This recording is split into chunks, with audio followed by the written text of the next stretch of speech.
Sir अभी recently मैंने mutual fund adviser से बात किया और वो क्या बोल रहा था मालूम है आपको कि एसआईपी लोग शुरू करते हैं लेकिन 5 साल से आगे इन्वेस्ट करने वाले लोग जो है ना उसकी परसेंटेज इतनी लो है कि वो बड़ा फियर फैक्टर है, मतलब म्यूचुअल फंड इंडस्ट्री में।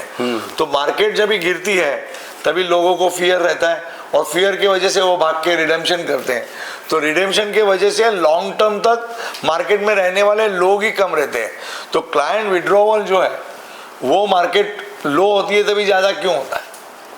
देखो, जो एंथनी रॉबिन्स है, एंथनी रॉबिन्स ने एक बहुत अच्छा कहा है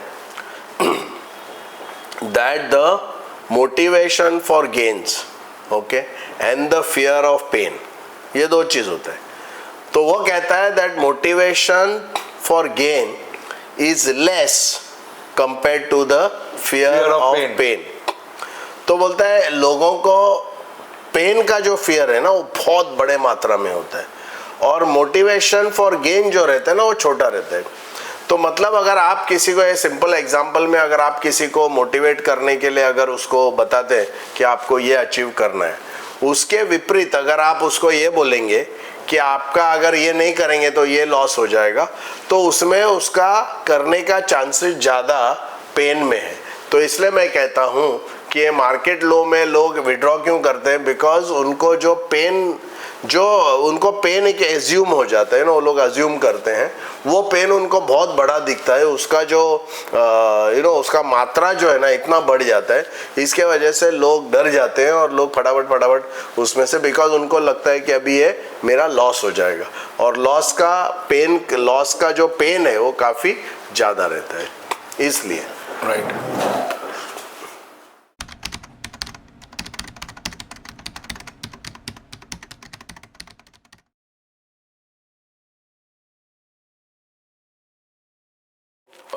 क्या बोलते हैं उसको, मैं खोऊंगा या मुझे मेरा पूरा निवेश जो है वो डूब जाएगा, इसका डर इतना पावरफुल रहता है कि जो भी एक फाइनेंशियल एडवाइजर बता के जाता है उसके सामने वो मेरे सर पे हावी हो जाता है।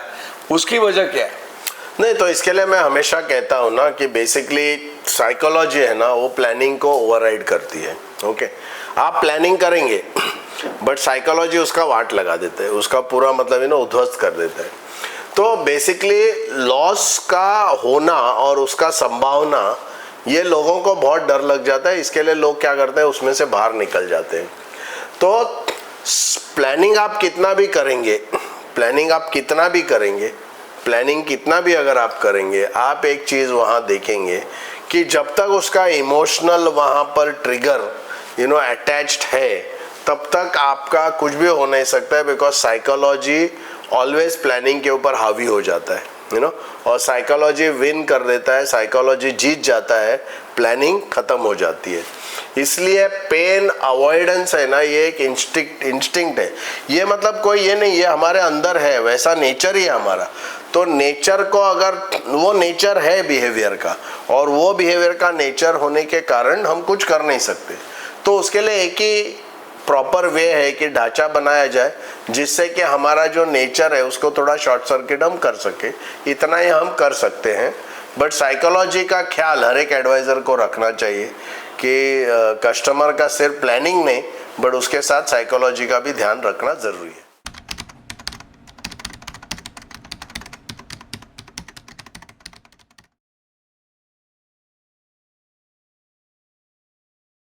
मैं जब भी मेरे निवेश के अंदर एक आम कस्टमर जब निवेश के अंदर वो अनुशासन नहीं रख सकता है और अनुशासन अगर टूट के बिखर जाता है तो फिर एलोकेशन का तो बात ही नहीं है, मतलब तो उस सिचुएशन में फिर पोर्टफोलियो का क्या होगा? तो इसके लिए क्या है ना, हमेशा मैं मार्केट में देखता हूँ ना, लोग सिर्फ जो लेवल है ना, ढांचे में 2 ही लेवल की बात करते हैं। एक है प्रोटेक्शन लेवल और दूसरा है ग्रोथ लेवल।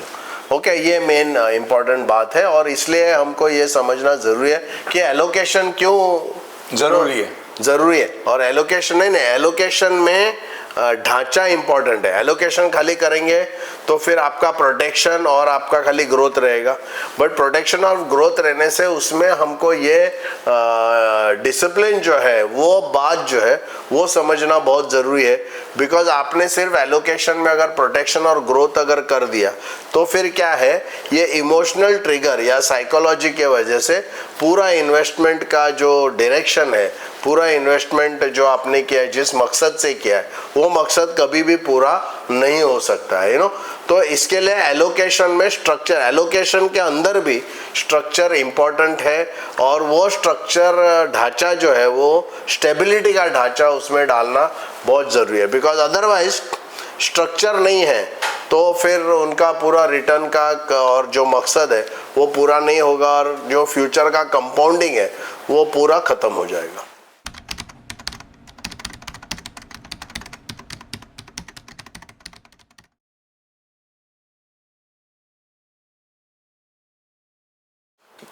जब भी कोई भी इमोशनल सिचुएशन होता है तभी इमीडिएटली मुझे मालूम है कि यहाँ तो मेरे पास ऑप्शन है लिक्विडिटी का, तो जो इमोशनल रिएक्शंस है ना उसको एम्पलीफाई कर देता है कि नहीं यार मेरे पास ये समस्या है लेकिन मेरे को रात को नींद नहीं आ रही है, या मुझे लगता है कि ये मुझे करना है तो कल मुझे सिर्फ फ़ोन ही करना है and I can sell of. तो ये लिक्विडिटी वाला जो फैक्टर है उसकी वजह से वॉलेटिलिटी का रिस्क बढ़ जाता है। उसके बारे में आप क्या बोले? नहीं, सो बेसिकली क्या है ना, देखो इसमें इसलिए हमको मैं ये हमेशा बोलता हूँ लिक्विडिटी इंपॉर्टेंट है, करेक्ट। लिक्विडिटी राइट, कन्वीनियंस जो है वो इम्पोर्टेंट है। जब भी इंसान को अगर कुछ भी ऐसा आफत आ जाती है, कुछ प्रॉब्लम हो जाता है, उसको अपना इन्वेस्टमेंट और पैसा इमिडिएटली मिलना चाहिए ताकि वो उस चीज़ को हैंडल कर सके। जैसा मे बी बहुत बड़ा मेडिकल एक्सपेंस आ जाता है तो उसको इमीडिएट अगर नहीं मिलेगा तो उसका लाइफ में प्रॉब्लम हो जाएगा। तो लिक्विडिटी बहुत इंपॉर्टेंट है, बट ये लिक्विडिटी इंपॉर्टेंट किसके लिए? नीड्स के लिए, ज़रूरतों के लिए। उसका जो वांट्स है, जो उसका क्या बोलते हैं उसको हिंदी में, वांट्स को क्या बोलते हैं हम लोग, कि जो उसकी ज़रूरत नहीं है, जो उसकी मतलब लग्जरी है, राइट, जो उसका लग्जरी है, उसको फॉरेन ट्रैवल करना है, हाँ, उसको तो जो लग्जरी वाला जो बातें हैं ना, वो बातों को अगर हम ध्यान में रखते हैं तो अगर लिक्विडिटी रहेगा तो खाली नीड्स के तरफ नहीं जाएगा, वो वांट्स के तरफ भी जाएगा। और वांट जब भी आप देखो, नीड में अगर लिक्विडिटी चाहिए तो रहना चाहिए और उसका ज़रूरत भी पूरा होना चाहिए। बट मुझे लगता है कि अगर ये मैं जो बोल रहा हूँ ना कि बेसिकली लिक्विडिटी ये क्या करती है, ये पूरा रिएक्शन को एम्पलीफाई करती है। मतलब रिएक्शन मतलब जो डर होता है उसको वो बहुत बढ़ावा देती है। क्यों बढ़ावा देती है? बिकॉज उसको जब पता है कि मेरे पास लिक्विडिटी है तो फिर उसको इमीडिएटली वो एक्शन ले लेता है वो विड्रॉ करने का। तो इसलिए मैं कहता हूँ कि ये जो लिक्विडिटी है वो कुछ हद तक इम्पॉर्टेंट है, उसके बाद जो है वो रिस्क को एम्पलीफाई करती है। मतलब आपका जो मकसद है वो ना पूरा होने का कारण बन जाती है।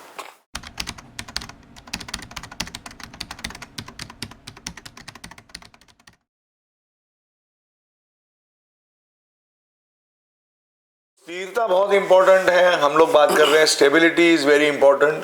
स्थिरता इंपॉर्टेंट है, और जब स्थिरता होती है तो फिर हमको वो ढांचे में ही अगर स्थिरता है तो फिर पैनिक और ये सिचुएशन जो है ऑटोमेटिकली कम हो जाएंगे ना।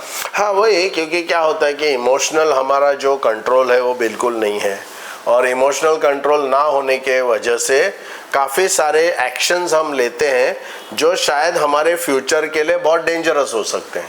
तो इसलिए क्या है, स्टेबिलिटी लेयर क्या करता है? स्टेबिलिटी लेयर हमारे इस पूरे ढांचे में जो एक स्टेबिलिटी लेयर जिसका बारे में मैं बार बार बता रहा हूँ कि वो बहुत इंपॉर्टेंट है। बिकॉज वो स्टेबिलिटी क्या करता है, पैनिक सिचुएशन को रिड्यूस कर देता है, कम कर देता है।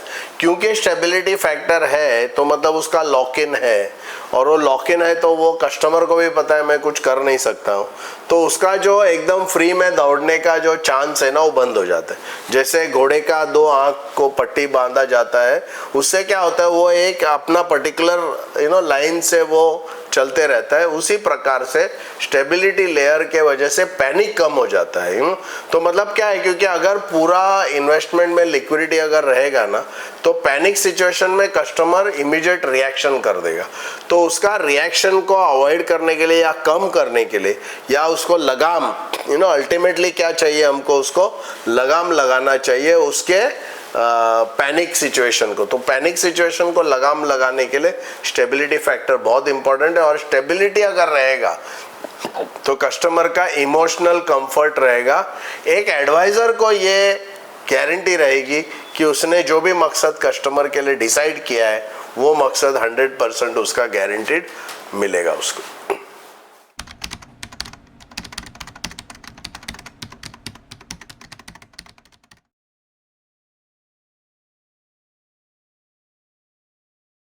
तो सर, एक अच्छे फाइनेंशियल एडवाइजर को बिहेवियर के लिए मतलब ये करना चाहिए, स्ट्रक्चर बनाने के लिए या बिहेवियर के लिए, ये या रिटर्न्स के लिए, ये तीनों में से अगर ऑप्शन है तो क्या करेगा?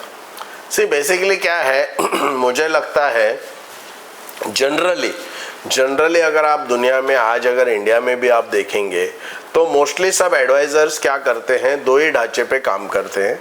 एक है रिटर्न ग्रोथ और दूसरा है प्रोटेक्शन। और माना जाता है कि ये दोनों चीज़ करने से काफ़ी इम्पॉर्टेंट है। बट लोग ये भूल गए हैं कि उसके बीच में जो इमोशनल ट्रिगर होते हैं, पैनिक सिचुएशन जो होती है, उसके बारे में किसी ने उस प्लानिंग में उसके बारे में सोचा ही नहीं है। तो इस वजह से क्या होता है कि वो सोचने के वजह से, ना सोचने के वजह से उसका जो मकसद है वो पूरा नहीं होता है। और मैं आपको गारंटी देता हूं कि इस दुनिया में, लाइक इवन इंडिया में अगर हम देखेंगे, हार्डली 20% लोग डिसिप्लिन्ड है।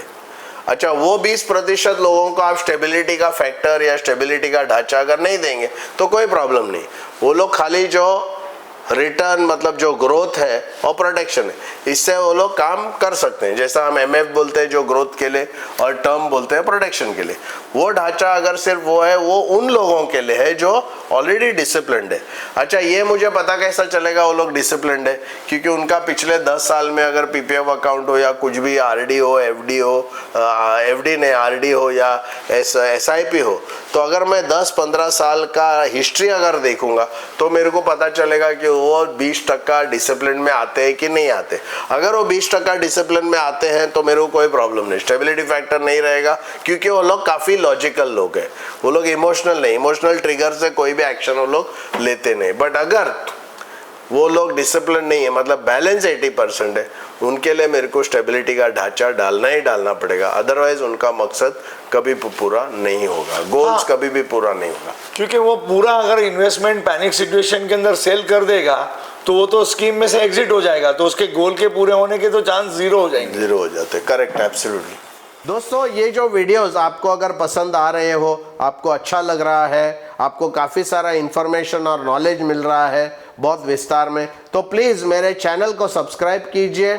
ये जो भी बेल आइकन है उसको आप क्लिक कीजिए ताकि आपको नया जो वीडियोस आएंगे उसका नोटिफिकेशन आपको मिल सके। और साथ ही साथ कमेंट बॉक्स में ये इन्फॉर्मेशन आपको कैसे लग रही है वो बताइए। और साथ ही साथ आपके मित्रों को, आपके रिलेटिव्स को हमारा जो वीडियो है वो फॉरवर्ड कीजिए। Thank you.